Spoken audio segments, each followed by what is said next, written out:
artist with Goldfish. I do a lot of our asset work and drawing and creating the things that you see visually in and around the game, but from time to time I've also done tech art, which is putting things into the game itself and animating them and making sure that they look proper to what you're actually seeing in the game.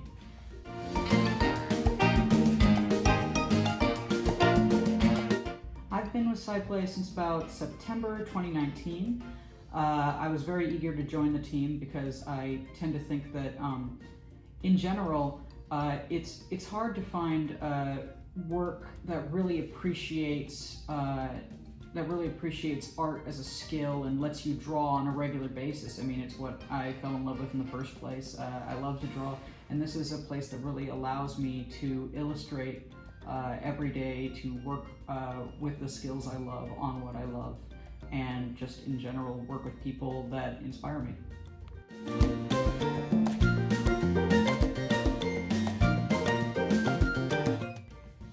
We're definitely always working to make the art as good as we possibly can be. I think that's one of the most unique things about our games is the art focus, and it matters to the players.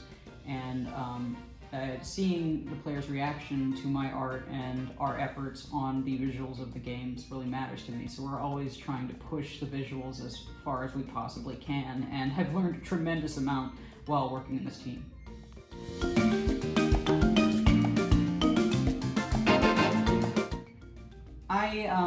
I'm a big comic fan, so a lot of my choices are kind of basic, but probably some of my favorite movies are the original Hellboy, Batman Return of the Joker, which I think is one of the greatest animated films of all time, and probably the Mothman Prophecies. So it kind of runs the gambit, but you know, a lot of like weird comic stuff, a lot of goth stuff.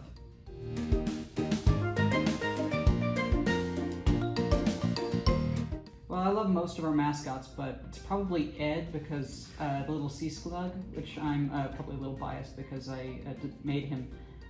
But I've got quite a few of his files pulled up here, so you can see sort of the behind the scenes on how he was created. So Ed is a sea slug, which specifically he's a sea bunny, a type of sea slug, which felt kind of like a no-brainer for the Easter events that we were pitching mascots for.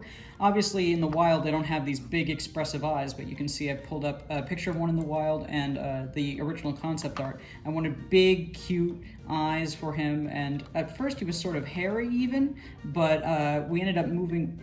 Wait a minute, here's a little storyboard we did. We ended up moving more towards the cellular kind of like gushy little like gummy candy direction. And in the final atlas you can see each one of his little skirts move, and they can even move independently, all these little bits and bops. But for some reason that's a mystery even to me. He's actually got individual little bits of cell that catch the light in all directions. I worked really hard on him, and he's still probably my favorite guy in the whole game, though I am biased.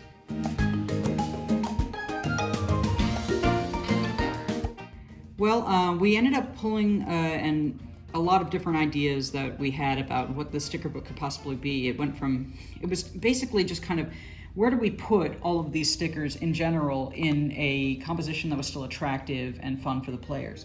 And we went from things like literal stickers, Goldie's putting on this big whale here, to like a sort of crevasse of treasures, to finally I took a lot of inspiration from in-game item shops, like in Legend of Zelda and a bunch of other places where you buy things from like kind of a charming merchant.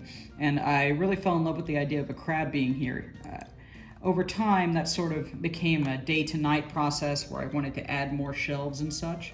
But the final crab I'm really happy with, and I love giving him a little mustache made out of his little mandibles and stuff. I take a lot of inspiration from the real-life animal, but then kind of shine them up.